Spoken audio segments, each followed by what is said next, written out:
Hello YouTube and welcome back to another Dare to Game video. Today we're playing Elden Ring and we're going to be bringing you the top 11 best quality curved swords. So this is just the ones that require strength or dexterity to use, no intelligence, faith, or arcane requirements for these swords. So I'm going to be showing you all the stats for these weapons and exactly where to find them. But before we dive on into that, a quick word from our sponsor. Today's sponsor is the BenQ ScreenBar LED monitor light. As a gamer and content creator, I spend way too much time in the dark staring at a bright screen for hours every single day. This common habit can cause serious damage to your eyes over time, and in the short term can lead to eye strain, fatigue, and even headaches. That's why it's so important to support your eyes with radiant light to reduce eye strain. But who wants to keep their overhead light on, or even worse, have their desk cluttered up by traditional desk lamps? These methods can get in the way, or worse, cause screen glare. Well, that is why the BenQ ScreenBar monitor light is so perfect. Its design makes it perfect for nearly every monitor style. With a large counterweight, it stays firmly in place and is as close to a one-size-fits-all as products like this could be. This light plugs right into your computer via USB and automatically turns on when it gets dark. It also has manual brightness controls as well as manual on and off buttons for convenience. The angle of this light keeps your whole workspace well lit without shining it into your eyes or even worse, causing glare on your screen. The rugged and durable construction of this product along with its overall performance makes it an excellent choice for anyone who finds themselves spending a lot of time behind the screen regularly. If you would like to learn more about this product, I have links in the description showing their Twitter and Instagram sites. And if you would like to purchase this product, I also have a link to both their Amazon page and their website. Check it out. I personally love this product and find it to be a huge benefit in both my work life and recreational activities. Alright, and so for the first one on this list, the one that comes in at number 11, we have the Shotel, which you can see we've got equipped right here. As far as attributes required, it's a 9 for strength and a 19 for dexterity, so it's going to be higher for dex. And just to reflect that, it's going to have a C scaling for dexterity and D for strength, so this one scales better with dex than strength. As far as our attack power on this one goes, it's 476. This one can be upgraded with Ashes of War, and it comes with the spinning slash weapon art initially, which looks like this. So as far as how to get this one's going to be one that, you have to get down into the Siofra River area before you can actually get to it, but once you do, it's pretty easy because you just purchase it from a nomadic merchant that you can find about here. And I'll just show you the path from the Worshipper's Wood site of Grace, since that's the closest one. I'll just show you the path on how to get to this nomadic merchant.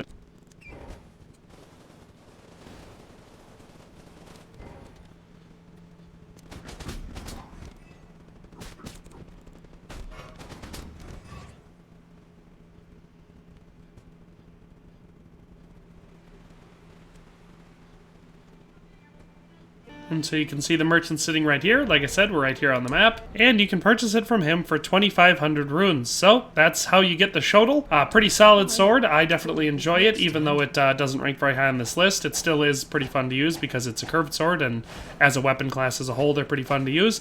But that's number 11, the Shotel. Let's move on to number 10. So next up at number 10, we have the Scimitar, which is one of my favorite looking ones in this class, but also a pretty solid weapon in its own right. So you can see it just looks like a scimitar. As far as attributes required to use this one, it's going to be 7 for strength and 13 for dexterity, and the scaling is going to reflect that, so it's going to have a C rating in dexterity and a D rating for strength. As far as our attack power goes for the Scimitar, we have 547, so a significant jump above the Shotel. This one can be upgraded with Ashes of War, and just like the Shotel, has the spinning slash weapon art with it as the stock weapon art. As far as getting this one goes, it's going to be another pretty easy one. All you have to do is make your way to the Table of Lost Grace, and to get to there, you either have to make your way through Stormvale Castle and rest at the lake-facing cliffs, or make your way up here into Caelid and rest at the Smoldering Church. Either way, your maiden will appear and offer to bring you to the Round Table Hold, and that's how you get here. Once you're here, all you gotta do is go over to the left side and find the Twin Maiden Husks, who you can purchase it from. And you can see for 600 runes, you can have the Scimitar. So that's how you get it. I would say pretty dang easy. That's number 10. Let's move on to number 9. Alright, so next up at number 9, we have the Flowing Curved Sword, which has a real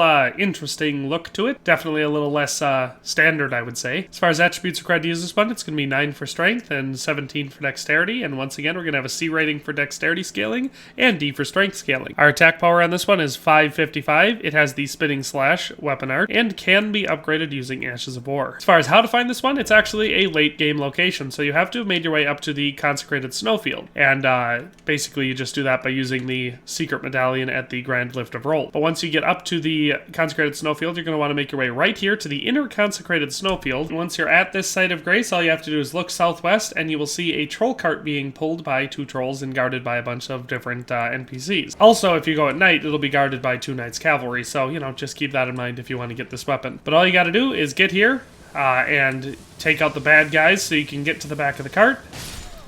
And in the back of the cart, you'll find a chest containing this weapon. So that's how you get it. But that is number 9. Let's move on to number 8. Alright, and so at number 8, we have the SERPENT-GOD'S curved sword, which is kind of an interesting weapon that I know a lot of people really like. Basically, as far as appearances go, it looks kind of like a big old curved cleaver. I actually don't mind it. It looks pretty cool. As far as our attributes required to use this one, 13 strength and 9 dexterity, and it's going to scale primarily with strength, so this one's going to be the first one on this list that scales better with strength than dex, and that's a C scaling for strength and D for dex. Our attack power on this one is 557, so just a little bit higher than the last one. This one also starts with the spinning slash weapon art and can be upgraded using Ashes of War. The biggest, I guess, special thing about this weapon is that it heals 2.5% of your max HP, plus a 25 flat HP per kill. So the weapon is great for healing you if you're killing enemies, and you don't even actually have to use this weapon to kill them, just holding it in your offhand gives you the bonus. As far as how to get this one, it's going to be in the Rune-strewn Precipice, so if you're starting from the Rune-strewn Precipice Overlook,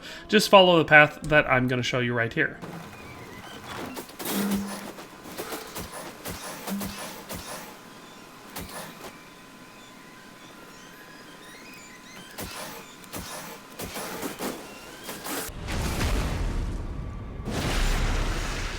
Alright, and so once you've taken out the land octopus, it'll be on the ground back here behind it. So you got this body with the purple glowing stuff, and that's how you get the SERPENT-GOD'S curved sword. So again, that's right here on the map.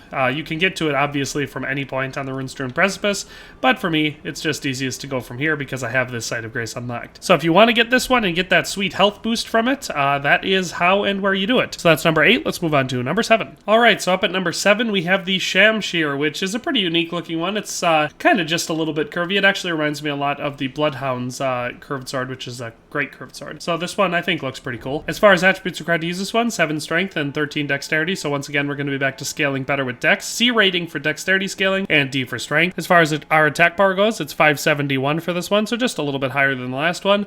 This one also starts out with the spinning slash and also can be upgraded using Ashes of War. So as far as how to find this one, you're going to get it over here in Limgrave, so right away at the starting region, and we're going to be up here by High Road Cave. And so we're going to be getting it off a body in here, so I'll just run through and show you the path.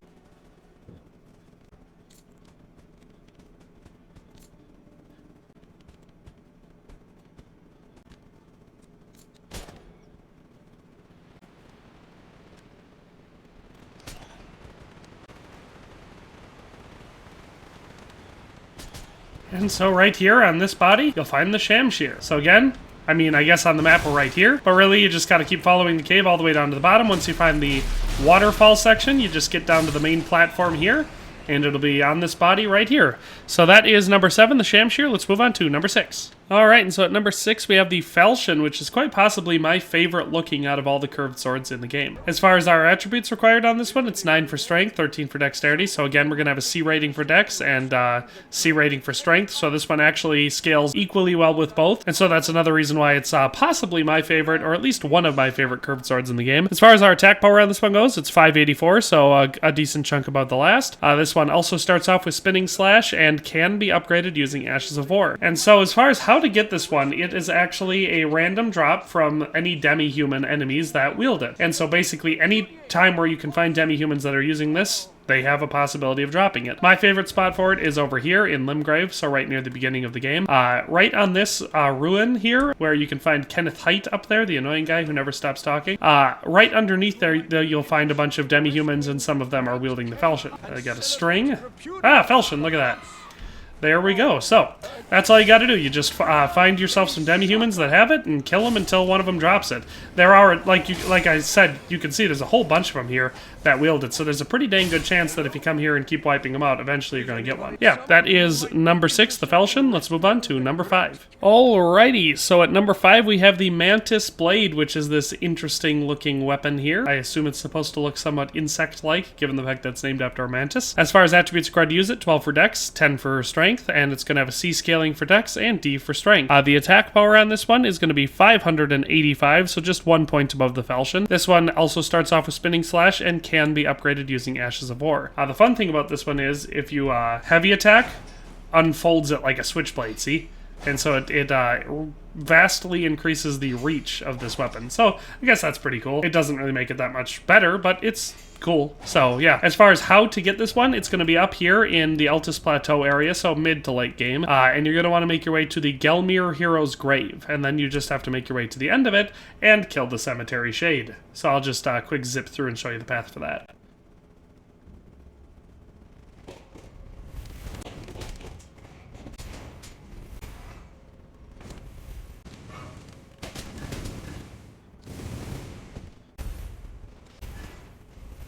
And see, there's the Mantis Blade, so that's the Cemetery Shade. You just have to make it down to this little corner, and the Cemetery Shade will attack you and be very dangerous, but once you've killed it, or tricked it into dying because the chariot kills it, then you can pick up the Mantis Blade. So again, here we are on the map. Not that that really helps because we're in a cave, but that's number 5. Let's move on to number 4. Alright, so at number 4 we have the BEASTMAN'S Curved Sword, which is a pretty unique looking weapon that I quite enjoy a lot. So the attributes required to use this one are 11 for dexterity and 13 for strength, so it has a D rating for dexterity, but a B rating for strength, so this one actually scales very, very well with strength. Our attack power on this one is 587, so decent bit above the last couple. It also starts out with Spinning Slash and can be upgraded using Ashes of War. So this one is a random drop from Beastman type enemies, and the only place to find Beastman enemies, or at least the only place that I'm aware of, is in the Crumbling Fire Missoula, which is normally only reachable after you've progressed all the way up through till you get to the Forge of the Giants up here in the mountaintop of the Giants, and do story progression that locks you out of a lot of other stuff. So a lot of people don't like to go get this one, but if you come over here in Liurnia to the 4 Belfries, there is a portal that takes you there. So you're going to want to start up here at the top and grab yourself the imbued key from in here,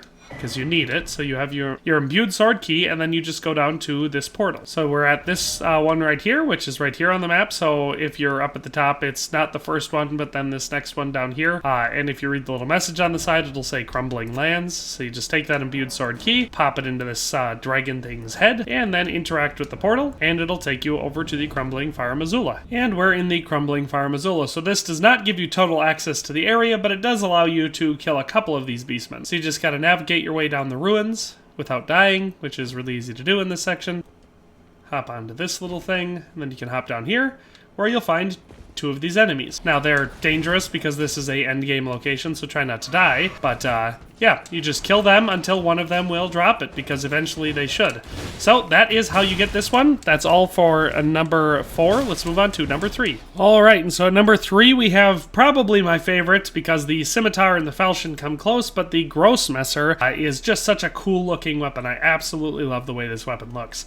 So as far as attributes required to use this, it's going to be 14 for strength and 12 for dexterity, and it's going to have a C rating for strength scaling and D for dexterity, so this one is also going to scale better with strength. Our attack power for this one is 597, so 10 points better than the last one. It starts out with Spinning Slash and can be upgraded using Ashes of War. So the only unfortunate thing about the Grossmesser is that it's a random drop from skeleton type enemies that wield it. So you can find them all over the map, but my favorite place is over here in Tombsword Catacombs in the Weeping Peninsula. I like the spot because you can do it early in the game, and there are quite a few enemies in here that wield it. So basically you just go in through Tombsword, through the door, and explore the catacombs, kill every single skeleton that you can find. A lot of them are going to be wielding this weapon, and eventually one will drop it. If necessary, just keep reloading the area at this site of grace, and keep killing the skeletons until you get it. I guess I could show you that right near the site of grace, there's this one guy in here that does wield it, so there's one right next to the site of grace that you can just grind out and kill. No, actually 2, look at that, this guy has it too. So basically, just keep coming in here, killing these guys, eventually one of them is going to drop it. So that's number 3, let's move on to number 2. Alright, so at our runner-up spot at number 2, we have the BANDIT'S Curved Sword, which I know is a lot of people's favorite, and it makes sense because it is a super good weapon. It's not my personal favorite, but it is still really great. Attributes required to use this one are 11 for strength and 13 for dexterity. It's got a C rating for dexterity scaling and D for strength. Our attack power on this one is 613, so pretty dang high there. It does start out with Spinning Slash and can be upgraded using Ashes of War. So this one is going to be another one that is a random drop from certain enemy types, and this one is dropped by skeletal bandits in Limgrave and also the Altus Plateau. One that you can find early in the game to farm pretty easily is over here in the Weeping Peninsula next to the Church of Pilgrimage. You just run over here into this little graveyard-like area and find this guy here who will jump out and attack you with 2 of the bad boys. And so you just kill him, and he has a chance to drop it. Obviously you have to kill him twice because it's a skeleton.